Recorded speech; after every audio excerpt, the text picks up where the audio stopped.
না না, প্ল্যানই তো স্যাংশন নেই, বিল্ডিং প্ল্যানটাই তো স্যাংশন নেই। ম্যাডাম দীর্ঘদিন ধরে এই বিল্ডিংটা তো তৈরি হয়েছে, হ্যাঁ, পাশেই আমরা দেখছি যে অফিসও রয়েছে একেবারে গ্রামের পাশে।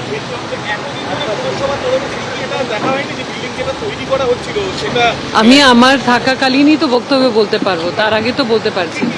কি দেখে আপনারা বুঝলেন যে সম্পূর্ণ বেআইনি? There is no plan submitted. আমরা তো তারপরে নোটিস করা হলো, দাদা প্লিজ এখানে ধুলো পড়ছে, প্রচুর ধুলো আসছে। তারপরে তো নোটিস করা হলো, শুনানি জন্য ডাকা হলো, কেউ তো আসেনি সেভাবে, সে কেউ আপত্তি করেনি।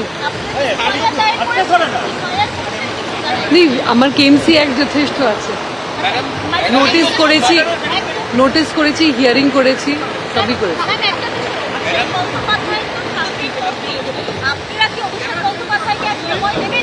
না, উনি সময় চেয়েছেন, ওনারা সময় চেয়েছেন, কালকে 2 সপ্তাহ মতন।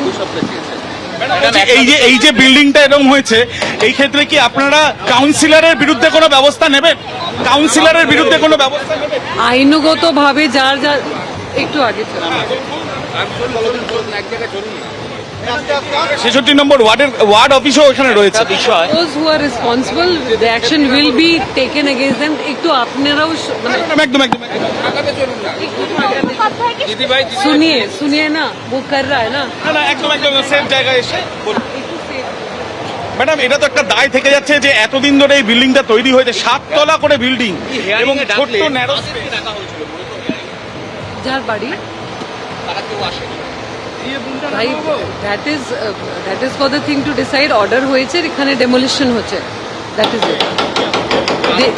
দে হ্যাভ নট বিন। এটা যেটা আমাকে বলেছে আমার বিল্ডিং ডিপার্টমেন্ট, এটা ফয়েজ খান বলে আছেন, ওনার বাড়ির লোকে। বলছি, এর কি দায় কাউন্সিলরের, লোকাল কাউন্সিলরের থাকে না? কারণ তার ওয়ার্ড অফিস এখানে রয়েছে, এখানে এত বড় বড় দুটো ব্লকে 7 তলা করে বিল্ডিং। খালের পাড়ে অফিস করতে এই যে পাশে আপনি দেখুন, খালের পাড়ে ইরিগেশনের নয়, আপনার এক্সপ্রেশনই বোঝা যাচ্ছে। মানে এই বিষয়টা কি আপনারা দেখবেন?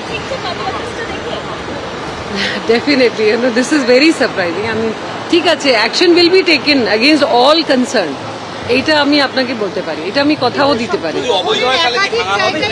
যদি অবৈধভাবে করা হয় সেক্ষেত্রে কি আগামী দিনে ভাঙা হবে? হ্যাঁ, একদম করতেই দেওয়া হবে না, এটাই আপ্রাণ চেষ্টা থাকবে।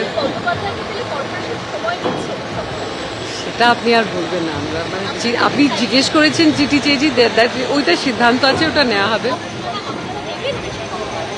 সেটাই মানে let the decision come, I mean like let the normal process happen. এত কটা তো প্রত্যেক জিনিস। জনপ্রতিনিধিদের কি আপনারা কোন রকম ভাবে জিজ্ঞাসাবাদে করেছিলেন? মানে এই যে যখন অবৈধ ঘোষণা করছেন, কেএমসি আইন অনুযায়ী তো যেটা আছে ওনারকেই জিজ্ঞেস করতে হয়, যারা বিল্ডার আছে তাদেরকেই জিজ্ঞেস করতে হয়। পুলিশকে কোনো ব্যবস্থা জন্যে তো আছে না, ব্যবস্থা আছে, সিস্টেম আছে, তাদেরকে তো দ্যাট কামস লেটার। আগে তো আমাদের যে আইন আছে সেই অনুযায়ী কাজ হচ্ছে। ম্যাডাম, এত বড় বিল্ডিং, সেটা ভাঙতেও যথেষ্ট সময় লাগবে। ন্যারো স্পেসের রাস্তার উপরে এরকম ইমারত তৈরি করা হয়েছে, কত দ্রুততার সাথে এই বিল্ডিংটা ভেঙে ফেলার চেষ্টা আপনারা করছেন? চেষ্টা করছি, কত সময় লাগবে? হ্যাঁ, একটু সময় লাগবে, আমার মনে হয় একটু সময় লাগবে। অ্যাকচুয়ালি সেফটিটাও তো দেখতে হবে, আশেপাশে যারা আছে, ওদের যারা কাজ করছে তাদেরও তো সেফটি দেখতে হবে না। Thank you. তিলজলায় পৌঁছে গিয়েছেন পুর কমিশনার স্মিতা পান্ডে। অন্যদিকে বেলেঘাটায় প্রমোটার রাজু নস্কর, তার বেআইনি বাড়িতে বুলডোজার চলেছে।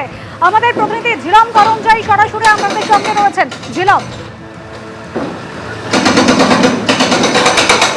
একদমই বারোয়ারি তলায় B/34 H/5 সেখানে রয়েছে আমার সহকর্মী দীপ্তেন্দু। সেই যে বিল্ডিং যেটা বেআইনি ভেঙে ফেলার কাজ চলছে, তোমাকে জানিয়ে রাখবো এই 5 তলার যে বাড়িটা সেইখানে ভাঙার কাজ চলছে।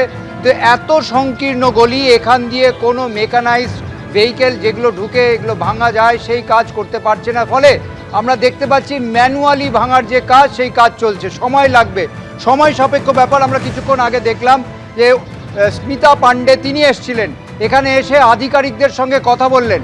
তিনি আমাদের সঙ্গে কথোপকথনের সময় স্পষ্ট জানালেন যে এই যে ভাঙার কাজ যেগুলো হচ্ছে বেলেঘাটাতে, তিলজলাতে এবং কসবাতে, সেখানে কোর্টের যা নির্দেশ, যেখানে কোর্টের নির্দেশ রয়েছে সেই বিষয়গুলো তারা দেখছেন। পাশাপাশি যে জায়গাগুলো বেআইনি নির্মাণ হয়েছে, স্পষ্ট বেআইনি নির্মাণ, তাদেরকে সুযোগ দেওয়া হয়েছে সাফাই দেওয়ার জন্যে, তাদের উত্তর দেওয়ার জন্য তারা দিতে পারেননি। তারপরে এই নির্মাণ কাজগুলো ভাঙার প্রক্রিয়া চলছে এবং দ্রুত গতিতে চলবে।